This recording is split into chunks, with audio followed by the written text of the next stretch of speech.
여러분 반갑습니다. 반도체 오빠 천회장입니다. 토요일이네요. 벌써 어느새 토요일 오전 시간이 다가왔습니다. 아침 6시 일찍 일어나야죠. 날이 추우면 또 일어나기가 싫어요. 요 근래 좀 날씨가 좀 따뜻했고 거기에 또 비도 좀 오고 해서 좀 그랬어요. 날씨가 좀 온화한 그런 분위기였는데 이제는 매우 추워진 것 같습니다. 감기 조심하시고 오늘도 여러분 편안하고 즐거운 하루 보내시기 바랍니다. 저는 이런 사람들이 참 신기하더라고요. 이게 사소해 보이는데 뭔가 좀 대단한 사람이 있어. 대단해. 사소해 보이는데 진짜 대단한 사람들이 있더라는 거죠. 그런 사람들의 특징을 한번 잠시 이야기를 해드릴게요. 첫 번째, 사소한 건데 이 집에 도착하자마자 뭐 하는 거냐? 씻는 거야. 씻는다. 집에 오자마자 씻는 것은요, 여러분, 건강하고 위생뿐 아니라 이 심리적인 안정을 위해서도 꼭 필요한 일이라고 합니다. 그래가지고 찝찝하죠. 이 찝찝하고 이 불쾌한 상태로 그런 취하는 휴식은 결코 사람을 회복시켜 주지 않는다고 하죠.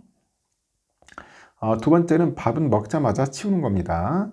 환경이 어지러운 상황에서는 주의력과 생산성이 떨어집니다. 그래서 내 주변의 환경을 그때그때 정리하는 사람은 같은 일을 하더라도 더 집중력 있게 효율적으로 해낼 수 있는 사람이라고 하죠. 세 번째, 게임은 딱 한 판만 한다. 요즘 게임 좋아하시는 분들 많던데 딱 필요한 만큼만 하세요.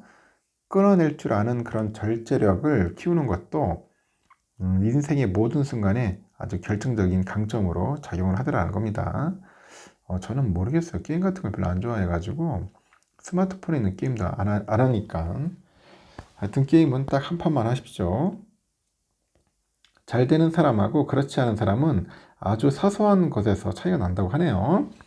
그 자신과의 사소한 약속을 꼬박꼬박 지키면서 그 작은 성공의 경험을 차근차근 쌓아나가는 사람, 이런 작은 성공의 경험, 이 성공의 경험을 모은 사람이 결국에는 대단한 성취를 이뤄낼 수 있더라. 그런 겁니다.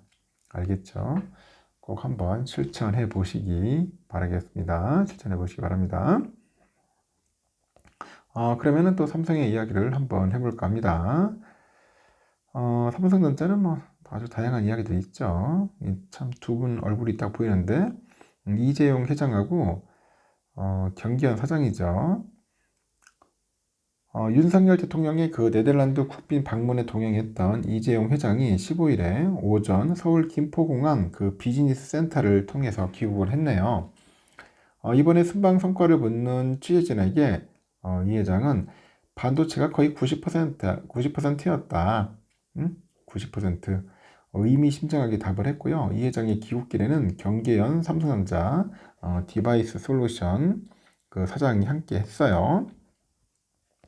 삼성전자랑 ASM은 지난 10일 네덜란드 ASML 본사에서 한국 네덜란드 반도체 협력식을 갖고 MOU를 체결을 했는데 이번 협약을 통해서 두 회사는 7억 유로죠.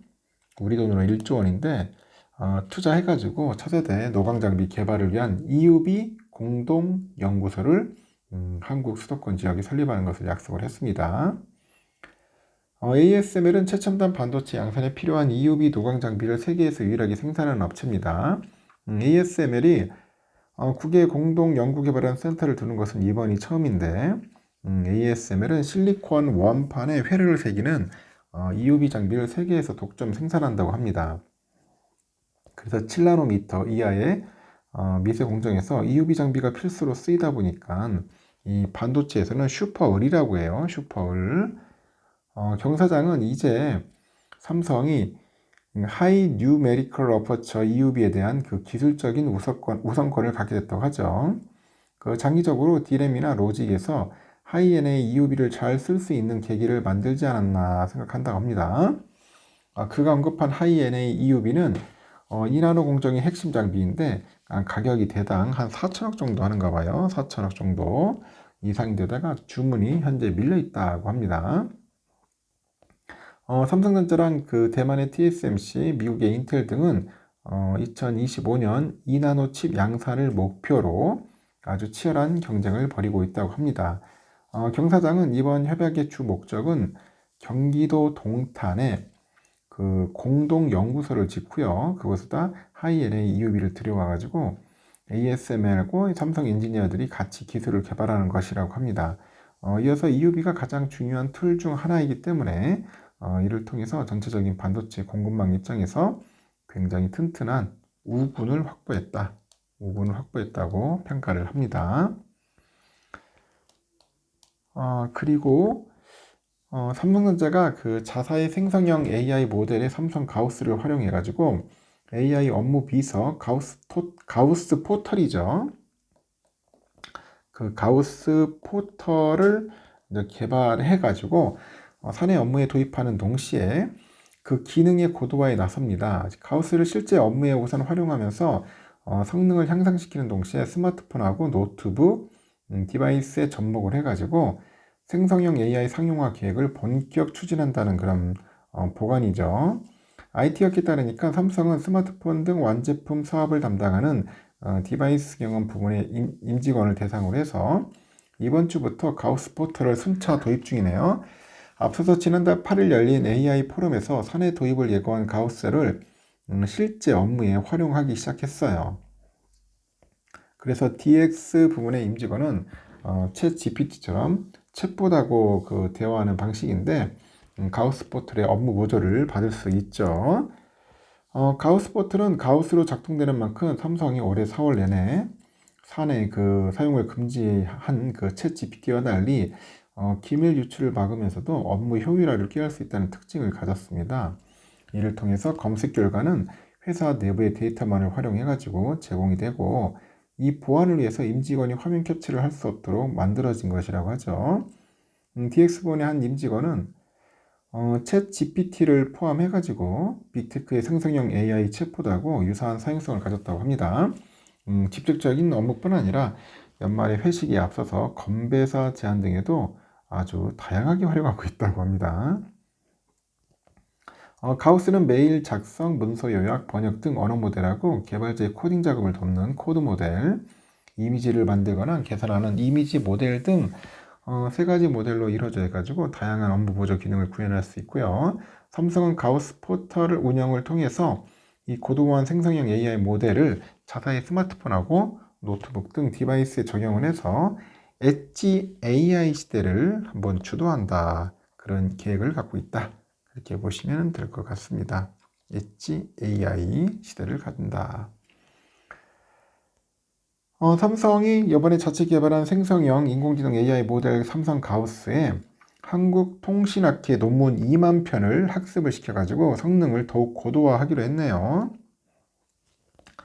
삼성은 지난 14일 서울 서초구 서울 R&D 캠퍼스에서 한국통신학회하고 논문 데이터베이스 제공을 위해서 업무 협약을 체결했다고 15일 밝혔어요. 이번 업무 협약을 통해서 삼성은 한국통신학회로부터 논문 2만 편을 제공받아요. 생성형 AI 모델인 삼성 가우스의 학습 데이터로 활용하는 것은 물론이고 차세대 통신 분야 기술에도 사용하기로 했다고 합니다. 그 한국통신학회는 그 1974년에 창립한 대한민국 정보통신기술의 국내 최대 학회네요. 한국통신학회가 보유한 논문들은 사실에 근거한 텍스트하고 수식과 테이블, 이 그래프 그림 등을 포함하고 있고요. 신뢰성이 검증이 돼가지고 AI 모델 학습 데이터로 효용 가치가 크다고 합니다. 그 삼성 리서치는 지난달 삼성 AI 포럼에서 삼성 가우스의 언어하고 코드 이미지 모델을 처음 공개를 했죠. 그 삼성전자 측은 이중 언어 모델은 메일 작성하고 문서 요약, 번역 등의 업무를 더 쉽고 빠르게 처리할 수 있게 해주면서 기기를 더욱더 스마트하게 제어해서 소비자들한테 경험을 향상시킬 수 있다고 설명을 합니다. 이날 협약식에 보니까 이윤규 과학기술정보통신부 인공지능 확산 팀장하고 정경훈 삼성전자 삼성 리서치 그 장이죠. 그리고 홍인기 한국통신학회 회장 등이 참석을 했네요. 이번에 그 협약은 한국형 그 생성형 AI 경쟁력을 높이기 위한 사회 공헌의 그런 사업이다. 그러면서 한국통신학회와 삼성전자의 협력이 우리나라 AI 산업 발전에 기여할 수 있기를 바란다고 합니다. 글로벌 IT 기업과 연구 학회 간의 의미 있는 협업의 첫 발걸음이죠. 앞으로도 다양한 분야의 연구 학회들과 협력을 해가지고 최고의 기술력을 갖추기 위해서 지속적으로 노력하겠다고 언급을 하네요. 통신학회 아주 좋은 학회죠. 메모리 반도체 가격이 이제 바닥을 찍고 이제 반등하다 보니까 삼성하고 하이닉스 등 제조사들의 감산 종료 시점에 관심이 쏠리는데 올해 내내 이어진 공급과의 국면이 끝나고 내년부터는 다시 수요가 공급을 앞서는 이 공급 부족 국면으로 전환될 가능성이 높아요. 삼성하고 하이닉스는 다시 공급을 늘려서 시황 회복에 따른 이익 규모를 최대화할 방안을 모색하고 있습니다. 업계에 따르면 메모리 반도체 가격이 바닥을 찍고 오르면서 공급업체들의 감산 종료 시점을 저울질 중이네요. 현재 삼성의 낸드 플래시 생산 기지인 중국 시안 공장 가동률은 지난 3분기 말 기준으로 30% 수준까지 떨어진 것으로 알려져 있는데 다만 연말까지 가동률을 최소 절반 수준으로 끌어올릴 것이라는 전망이 지배적입니다. 하이닉스도 최대 디램 생산 거점인 중국 우시 공장 그 가동률을 연말 75에서 80% 정도 수준으로 높일 거라는 그런 전망이 있고요. 미국의 마이크론도 4분기 디램 웨이퍼 투입을 확대할 것으로 알려져 있고 지난해 가장 빠르게 디램 감산에 돌입했던 미국 마이크론하고 SK 하이닉스가 서서히 디램 생산을 정상화할 조짐을 보이고 있다고 합니다. 주요 메모리 반도체 기업들이 다시 공급 규모를 늘리는 배경에는 예상보다 빠르게 디램 시장을 중심으로 해서 메모리 수요가 살아나고 있다는 판단이 깔려 있는 것 같아요. 특히 디램의 경우 내년 초부터 공급 부족 국면에 진입할 가능성이 점쳐지고 이 재고 조정을 마친 스마트폰과 PC 업체들이 다시 디램을 사들입니다. 내년에 그 디램과 낸드 수요는 전년 대비 20% 증가할 것으로 예상되는데 생산량은 10% 이하로 공급 부족이 될 거고요. 서버, 스마트폰, PC 수요가 회복되고 있죠. 기업들은 미세 공정 전환 및 고부가 이 메모리 그 생산 집중으로 전체 생산량을 크게 늘리는데 한계가 있다고 합니다. 실제 시장조사 업체에 따르니까 11월 기준 PC용 디램 범용 제품의 고정가가 1.55달러까지 오른 상태예요.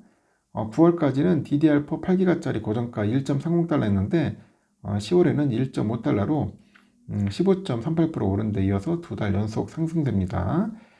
낸드 플래시 가격도 빠른 속도로 정상화되는데 지난 11월 낸드 범용 제품 평균 고정가 보니까 4.09달러네요.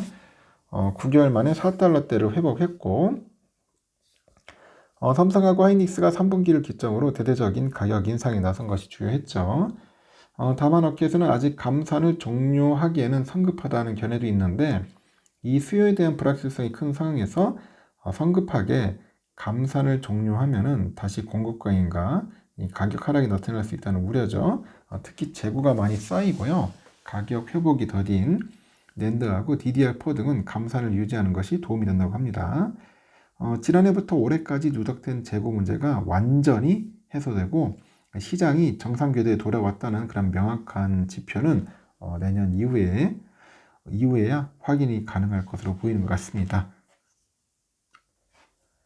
현재 기존에 밝힌 감산 기조와 관련해서 크게 달라진 움직임은 없다. 그렇게 설명을 하는 것 같네요. 일단은 여기까지 하겠습니다, 여러분. 하여튼 오늘 고생하셨어요. 이른 아침부터. 그래도 좋은 하루 보내시고 또 다음 시간에 뵙도록 해요. 감사합니다.